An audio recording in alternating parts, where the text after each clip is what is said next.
उस सुख सागर में चल। सुख सागर किसे कहते हैं? शंखों लहर मेहर की उपजे कहर नहीं जा कोई, दास गरीब अचल अविनाशी सुख का सागर सोई।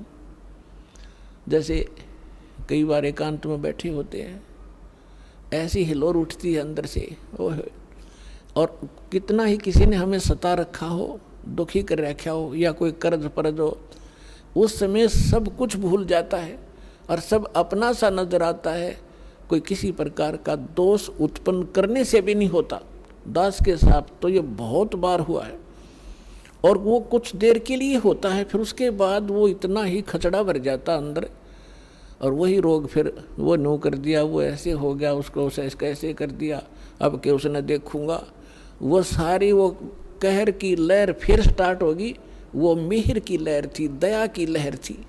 तो सतलोक में बताया कि आपको ऐसा बॉडी मिलेगा, इसमें नाड़ी तंत्र नहीं है, बीपी हाई लो नहीं होगा, वहाँ कोई रोग नहीं है, कोई कष्ट नहीं है, किसी चीज़ का अभाव नहीं है। इसलिए तो उसकी खोज कर रहे हैं कि ऐसा स्थान है। जैसे गरीबदास साहिब जी ने एक उदाहरण देकर बताया है कि एक मंसूर नाम का एक मुसलमान था, और उसको कोई उसकी बहन थी एक सिमली, और उसको ज्ञान हुआ अपनी भाभी के साथ और भक्तों के से ज्ञान हुआ, आसपास के जो जाते थे। तो एक संत था, गांव से थोड़ा सा बाहर उसका आश्रम था, तो दिन में सत्संग सुनने जाते थे। उस बच्ची का बहुत ज़्यादा प्रेरणा बन गई, तो शाम के समय वो अपने गुरुदेव का भोजन लेकर डेली जान लगी। एक दिन उसके भाई को किसी ने बता दिया कि तेरी बहन गैर टाइम जाती है, वो भाई मन अच्छा नहीं लगता। तो उसने सोचा भी पहले मैं देख लूँ आँखें और फिर बात करूँगा।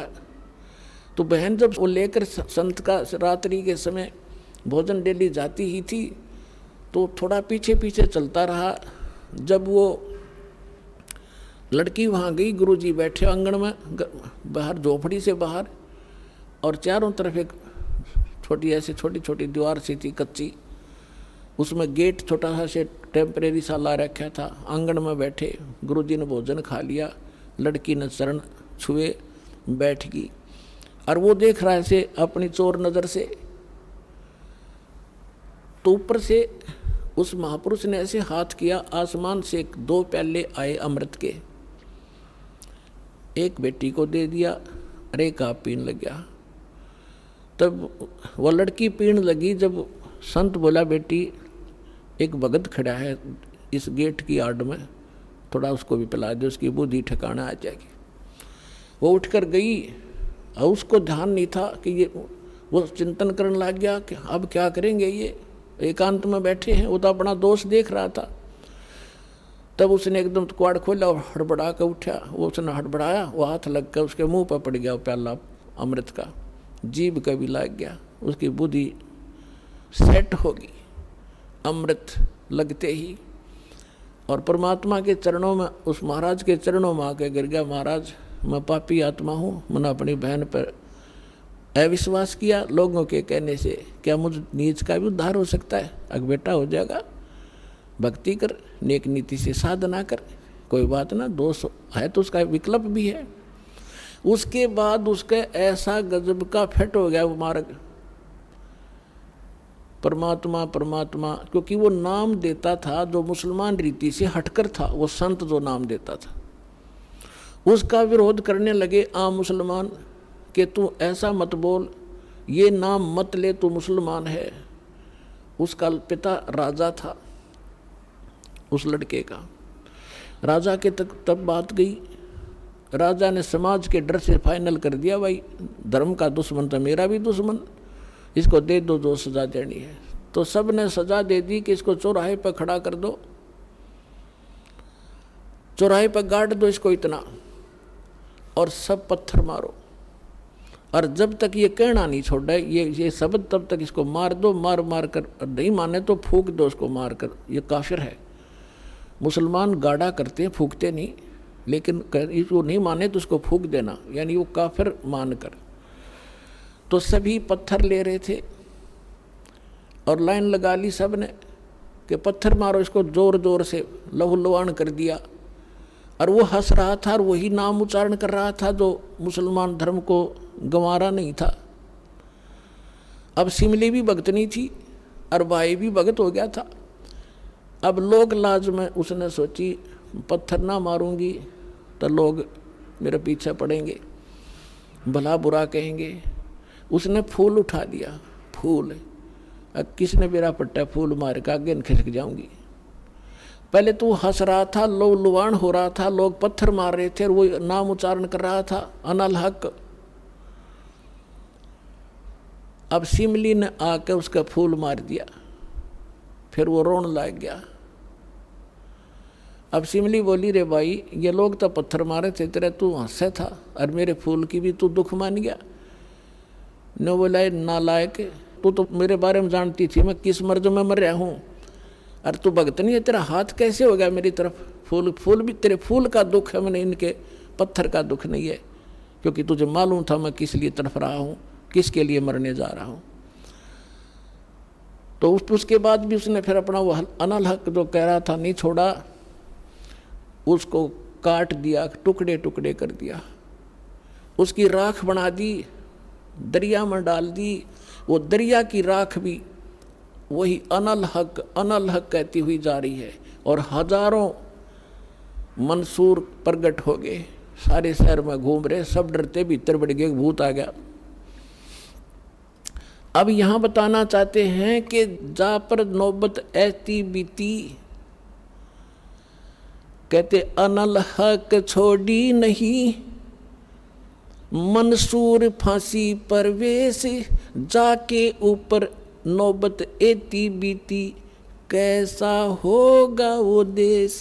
ओए होए होए, कहते हैं जिसके ऊपर टुकड़े करा दिए उसने अपने शरीर के, जिस परमात्मा के उस लोक को पाने के लिए, तो कैसा होगा वो देश, कैसा स्थान होगा वो, जिसके ऊपर इतना न्यौछावर कर दिया, उसने अपना शीश भी दे दिया।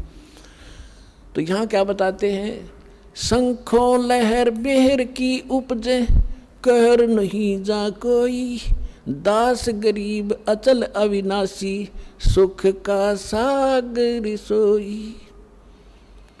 वो सतलोक जहाँ से आप आए हो और उस सुख की आपको यहाँ आभास है, उस सुख का, उसकी तरफ में आप खोज रहे हो। देखो आज मनुष्य उस जीव की वृत्ति है, रिमोट बना लिए, बैठे बैठे लाइट के भी रिमोट बन गए, गेट भी रिमोट, और टीवी तो ये चैनल बहुत दिनों से चल रहे हैं।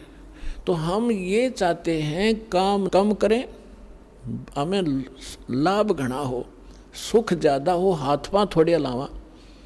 लेकिन यहाँ तो चाहे प्रधानमंत्री बन ले, सपने में भी चैन नहीं है। एक दो प्रकार का परिश्रम हट जाएगा, बाकी ज्यों के तो बने रहेंगे। माइंड की जो रिहर्सल है वह बढ़ जाएगी, आपकी टेंशन, तो वहाँ जाकर सुख मिलेगा आपको। और उस सुख की, उस लोक की प्राप्ति के लिए परमात्मा अपना ज्ञान खुद देने के लिए आते हैं। अब यहाँ क्या बताना चाहते हैं कि तुम कितने दिन हो गए यहाँ कष्ट उठातों को, कोट जन्म तन भर मत हो गए और कुछ नहीं हाथ लगा रे, कुकर सुकर खरबा बोरे कौआ हंस बगारे, सर्व सोने की लंका होती रावण से रणधीरम, एक पलक में राज बिराजीव जम के पड़े जंजीरम, मन तो सुख के सागर बस रे भाई और ना ऐसा यस रे। अब सारी सोने की लंका बना रखी थी, महल भी सोने की ईंटों से, स्वर्ण गोल्ड, गारा के स्थान पर भी सोना प्रयोग कर रखा था उसको बद्दी जीव ने। और परमात्मा कहते वो मर्द गर्द में मिल गए रावण से रणधीर, और कंस के सी चाणोर से हिरणाकुश बलबीर, तेरी क्या बुनियाद है तो जीव जन्म धर दलेत, गरीब दास हरि नाम बिना तेरा खाली रह जा खेत। अब क्या बता रहे हैं परमात्मा के कोट जन्म तन भरमत हो गए, कुछ नहीं हाथ लगा रहे। आज प्रधानमंत्री बन जा कोई, और कल मृत्यु होगी, फिर गधा बना खड़ा है, बता खाक ले गया वो, क्या लिया उसने, क्या हाथ लगा उसको।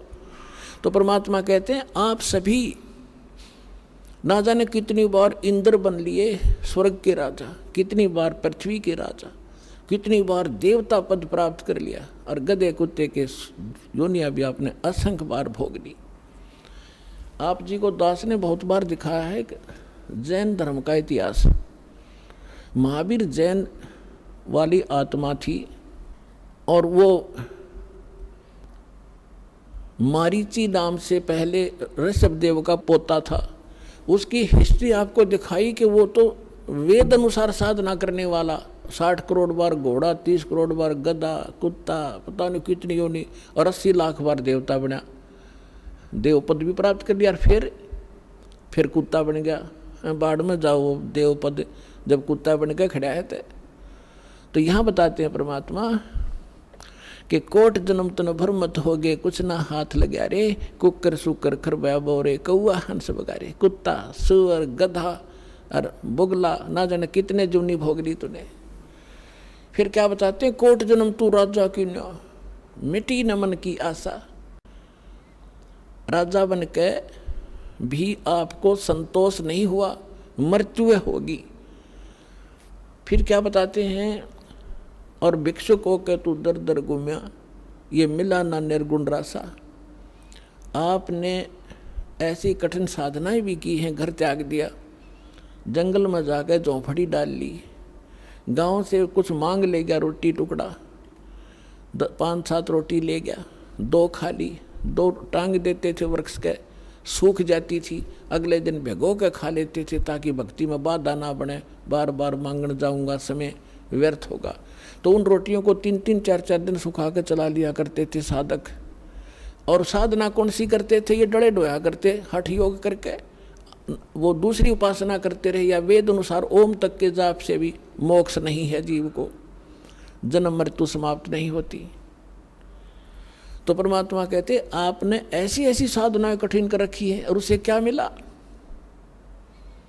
इंद्र कुबेर ईश की पदवी, ब्रह्मा वर्ण धर्मराया।